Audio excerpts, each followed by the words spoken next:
Hi, this is Steve, Dichroic Glass Man on YouTube, and now my latest channel, StainedGlassManUS, on YouTube as well.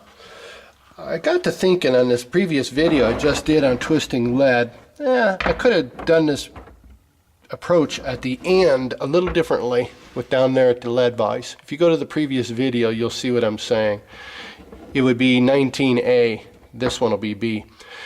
Basically, what I'm trying to do is just say, had a water spill here on my bench, so while it's still in the chuck, twist it up tight like you're seeing in this previous one, and then what you can do is, let's see how this is going to work. Then what you can do is open up the chuck, let it out, and then I'm going to check this out. Yeah, okay, it's going to work.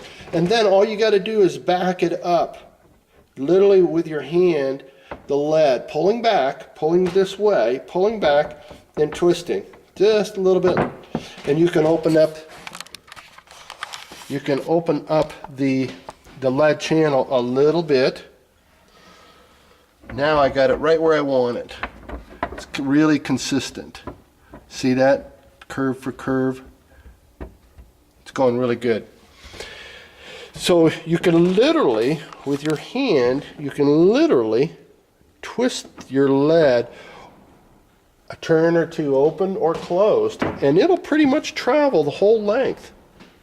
It's really cool how that happens. So I thought I'd better inject that in there. The next step I'm going to do in this series, by the way, is I'm going to reach down here from my window, but I'm going to do the next video about putting this dichroic panel, the stained glass panel I'm working on. I call it Order Out of Chaos, and as things are kind of coming together here to form an idea down here of organization. Anyway, it's a dichroic panel, and I'm going to put this twisted lead edge like this around the edge of this triangle shaped window in the next video in this series. So this is Stained Glass Ideas 19B that we're talking about here, and the next video is going to be 19C, where I'm going to literally be attaching that. So I'm going to really drop in on this job of this triangle, really dropping in on it after the fact. It's already been made, but let's start the new video with putting the lead around the edge, the hangers, and then going through the steps. I'm going to wash this. I have a new studio now. It's actually in a barn, so don't go getting grandiose ideas on me now. I'm out in a barn, so I'm fighting oxidation like a lot of people are. If you were doing this in a separate shed from the house or what have you, a lot of people are fighting oxidation, so it's probably just as well. So because if it's a problem and an issue to me, it's going to affect somebody else. So I'm going to carry the next video of doing this lead around the edge. I'm going to deal with it as though somebody else also has the oxidation problem, because what you're going to want to do is you're going to need some steel wool, which is no big deal. That's where we're going to go on this. This is no big deal. You can see the oxidation. It's fungi, it's crust, did gray, and then when you use your steel wool,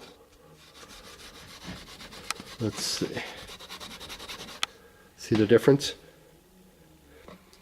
Now if I did this with two hands, I'd be definitely a lot better off than holding the camera with one and trying to steel wool with the other.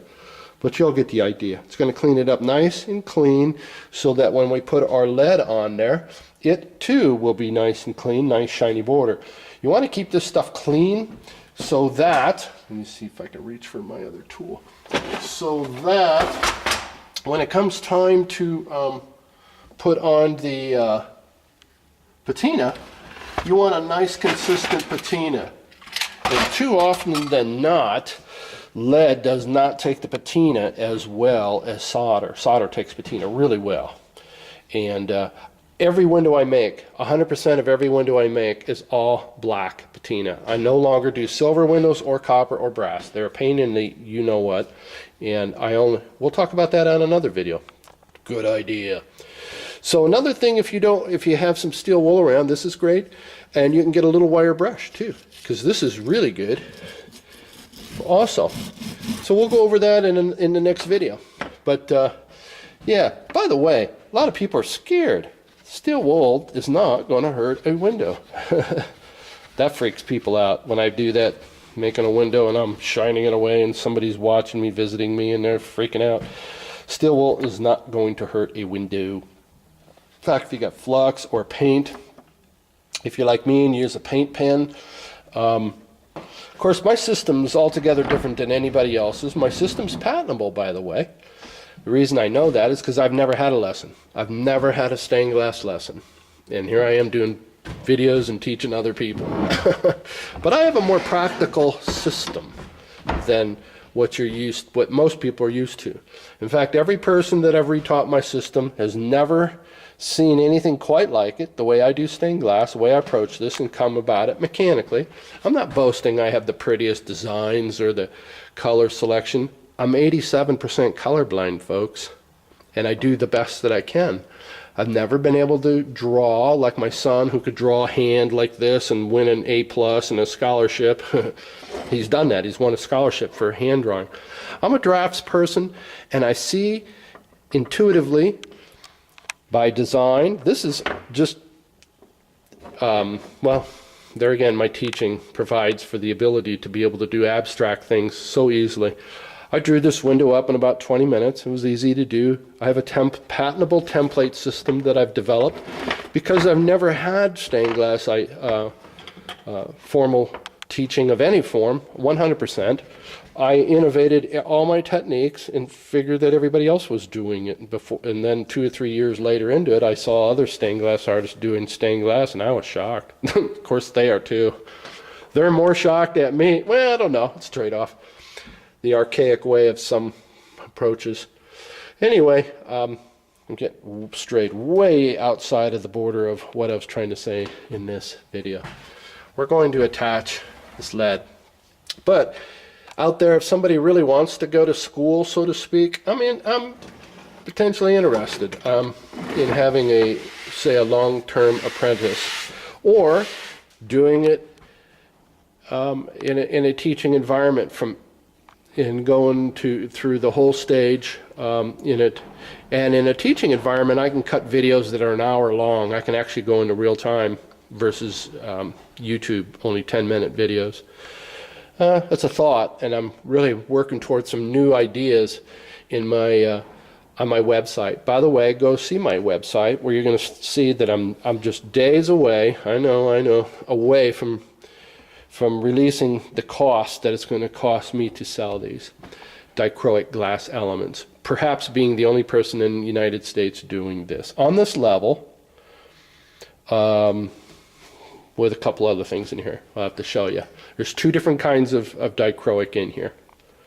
One stained glass dichroic and one is beveled. 2 different animals altogether. This is stained glass. The same, that's flute, the same stained glass as this is right here, that's just clear. But yet there's dichro next to it. So, anyway, a lot to say, a lot of videos, a lot to express, and hopefully you're getting some really fun ideas out of all my videos. And please feel free to respond, correspond, and thank you, as always. I'm much in gratitude. Thank you. Bye-bye.